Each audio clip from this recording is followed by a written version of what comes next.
I was working at a coffee shop in Boston to like help pay rent while I was training for the trials. And so people kept joking. They're like, oh yeah, she just took a 2-hour coffee break and went and ran the Olympic trials marathon.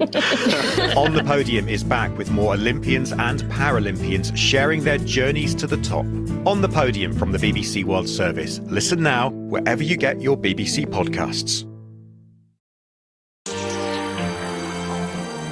Welcome to the documentary from the BBC World Service with me, Ellie House.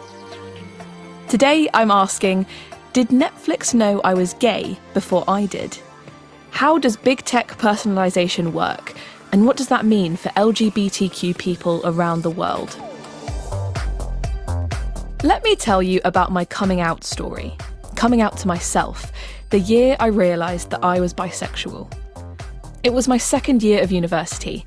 I'd had one long-term boyfriend before then and always considered myself straight. To be honest, dating wasn't at the top of my agenda. My priorities were studying, training with my uni sports team, and going out with friends.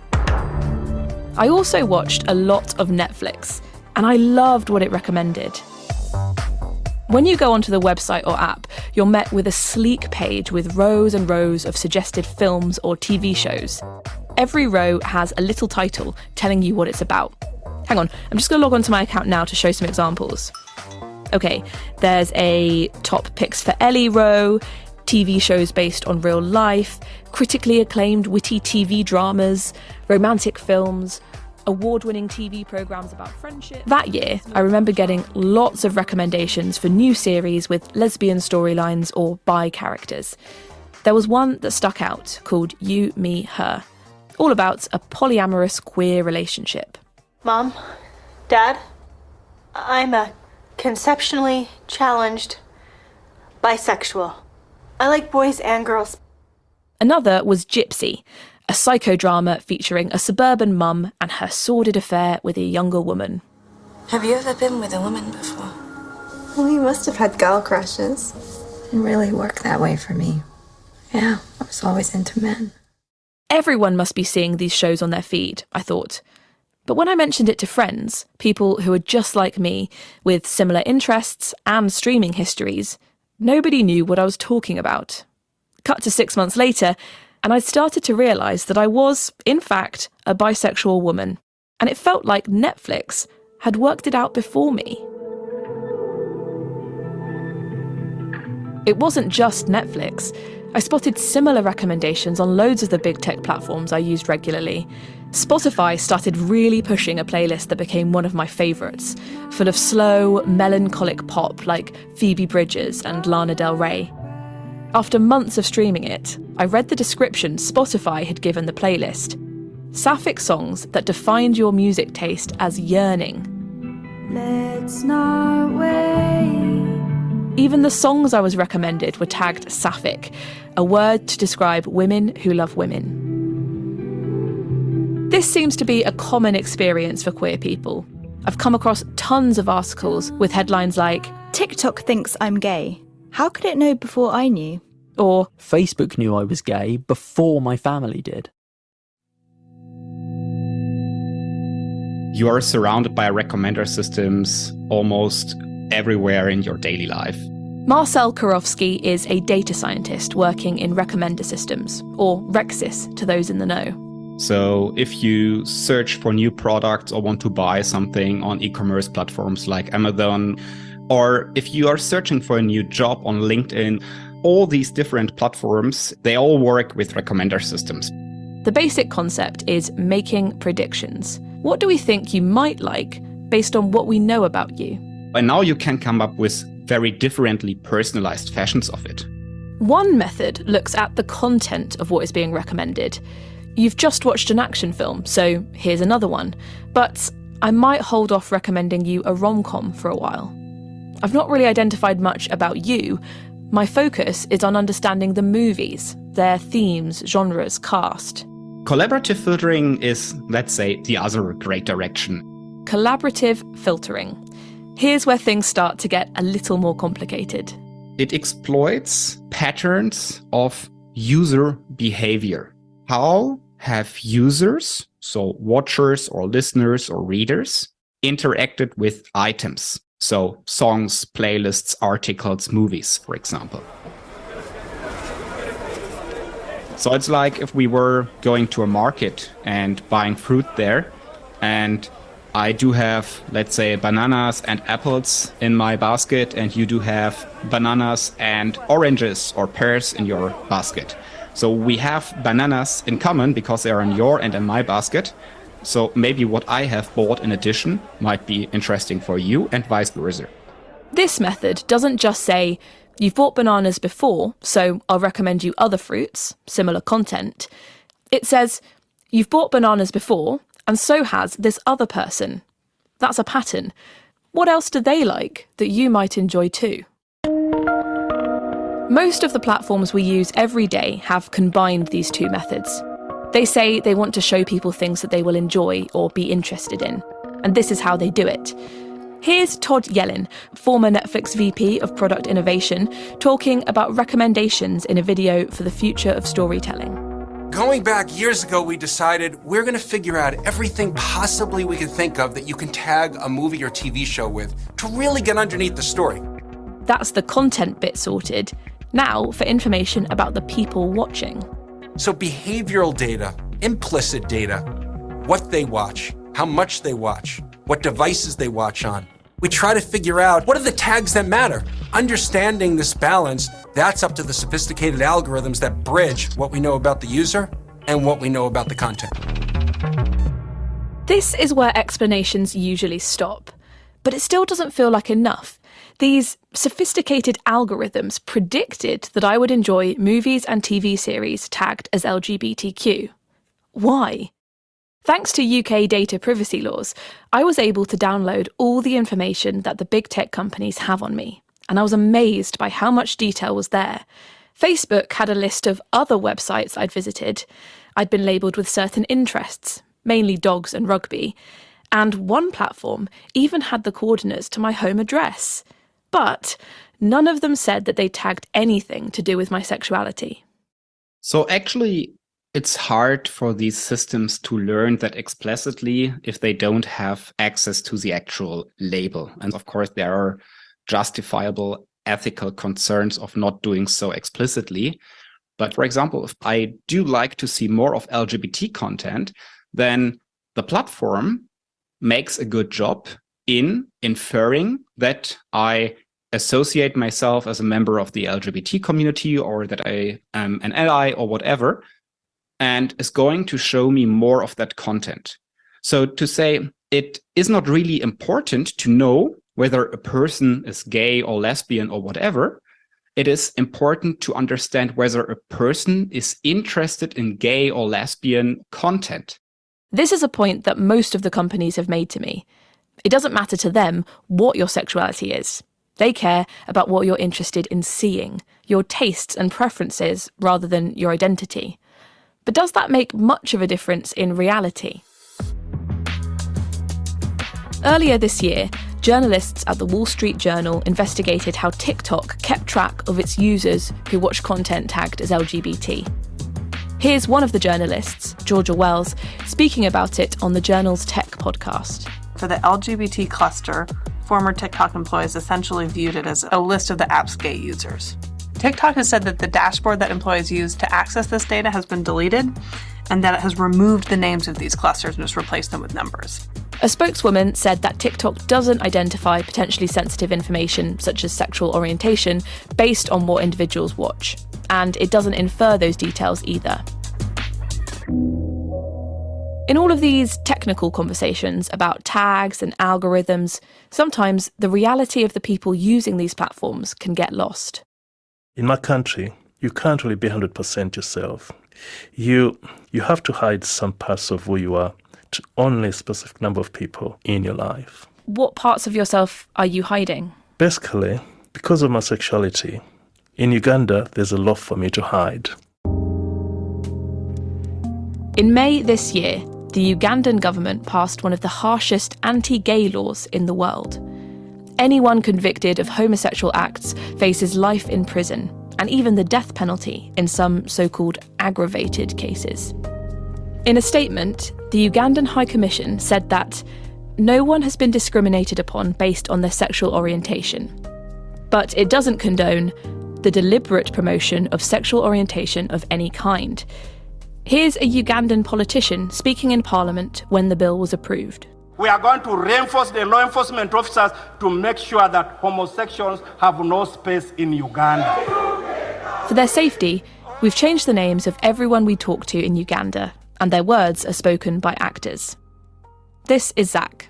On my Netflix, I enjoy a lot of series, most especially LGBTQ series, because from them, I feel like I can see other people that are living their truth. Is this stuff that is recommended to you by Netflix, or do you kind of search out yourself, or is it by recommendation by friends? I think it started with me searching for one that I probably saw on my TikTok. There was one called Pause. I'd love to watch that. Pose is a fabulous show about the queer ball scene in 80s New York. So I think what it tries is, if you've watched Pause, here are some recommendations. And then all the other recommendations that will come up are LGBT. And yeah, you kind of just find yourself digging a hole with a shovel by watching more and more, and then Netflix recommending more and more. I share my account with my sisters and my friend, and yeah, it scares me, because I know for sure that if they ever look through what I'm watching, they'll probably just know exactly what my sexuality is. And that's a scare to me. It's a very big scare to me.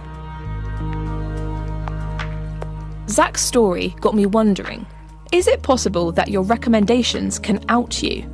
Has this actually happened? I called up Rose, a lesbian journalist based in Kampala, to do some digging. This is a fascinating investigation, and not something I'd come across before. But once we started asking questions about this within the community, it wasn't long before I met Robert. I'm gay. I'm gay and I've known for 18 years. So what do you do for fun? I like dancing, like nothing. I'm a party animal. I do TikTok. I'm a socialite. Is that your favorite social media? Yeah, it's my favorite because it's where I express myself. I feel free when I'm on TikTok.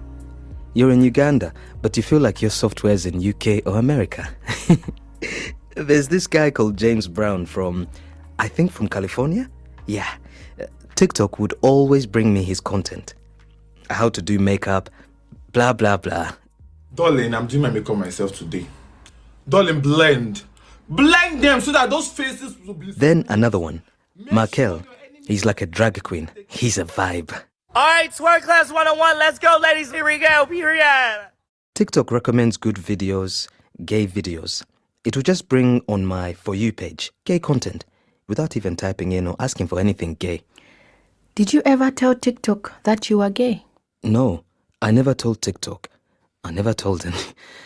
Because even in my bio, there's nothing that says I'm gay. There's no gay, but TikTok brings it up. Not only TikTok, but even Instagram. It came when they were signing the anti-gay bill in Uganda, you know? TikTok used to bring videos, like when the people were going into court. So I would listen. And my auntie, I lived with my auntie, would say comments like, "Why are you listening about LGBT?" I'm like, no, I was just scrolling on TikTok. You know, TikTok brings random things.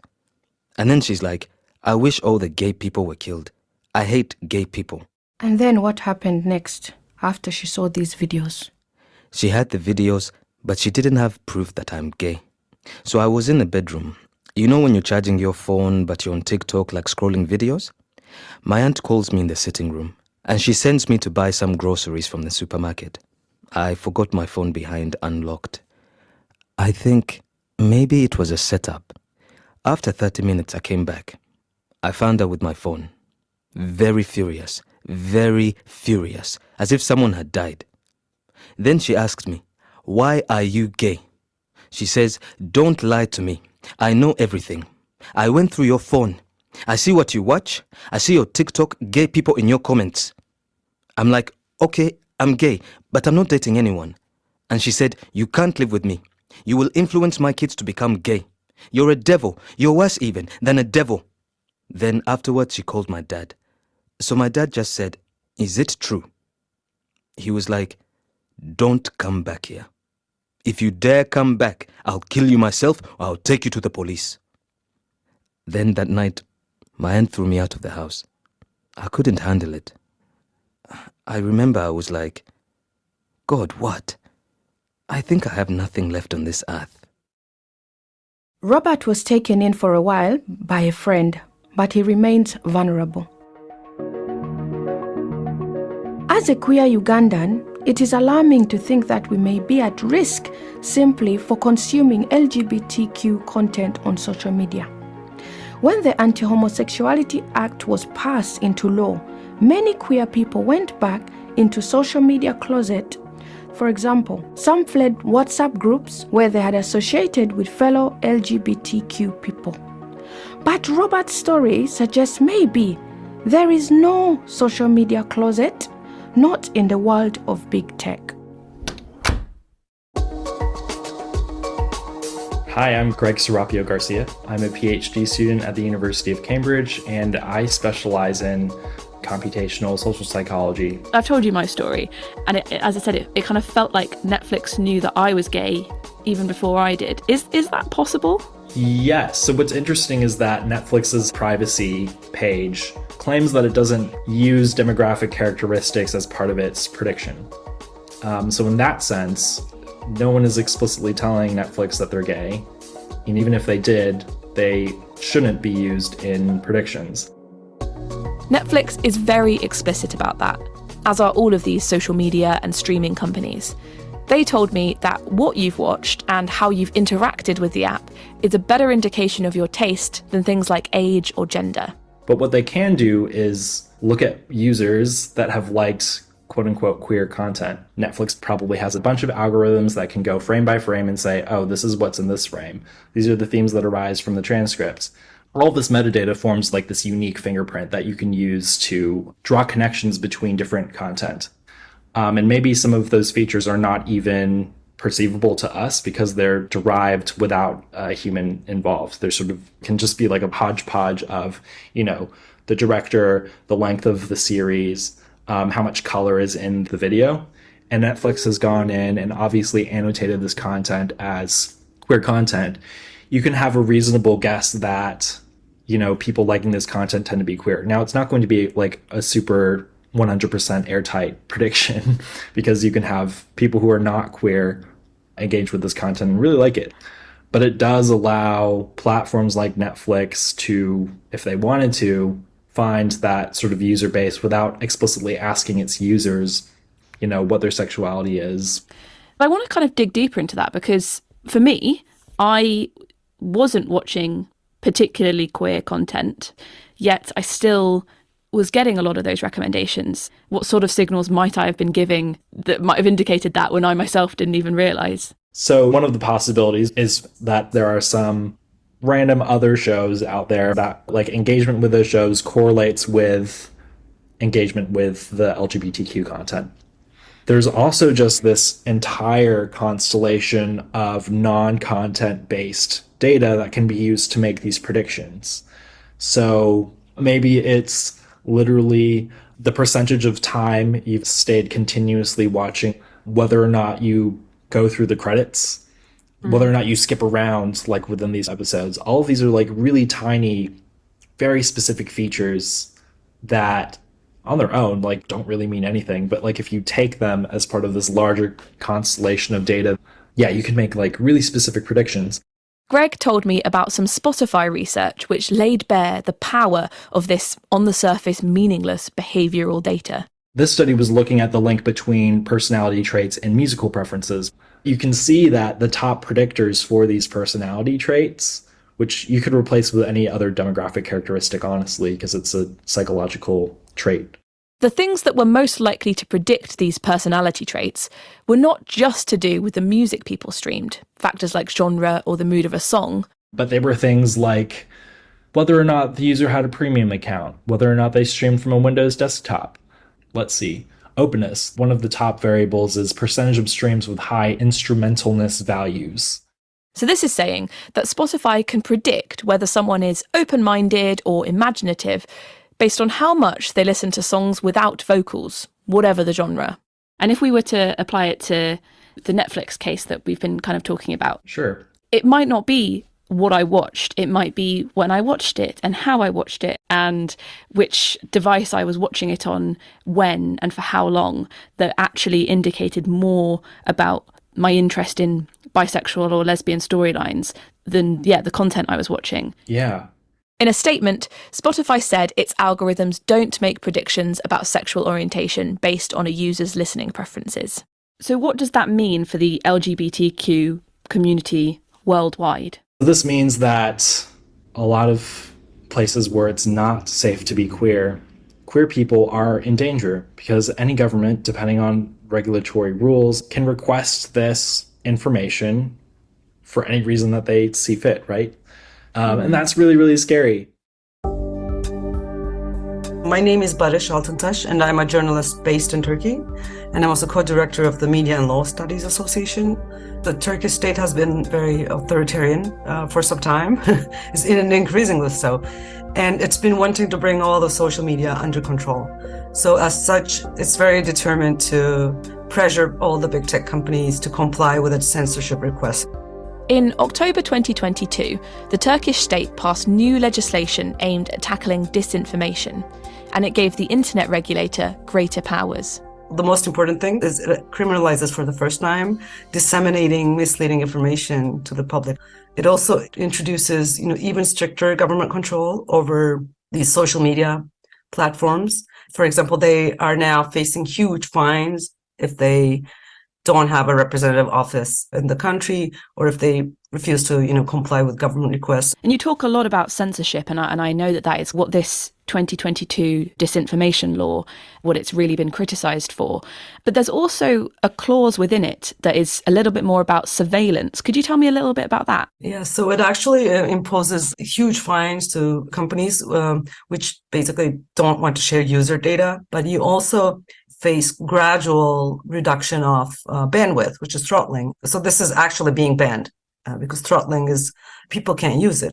It's very close to an access ban in the end of the day. The Turkish ambassador in London told me that the law is part of its campaign against disinformation, and that unrestricted public access to truth and accurate information is an essential human right.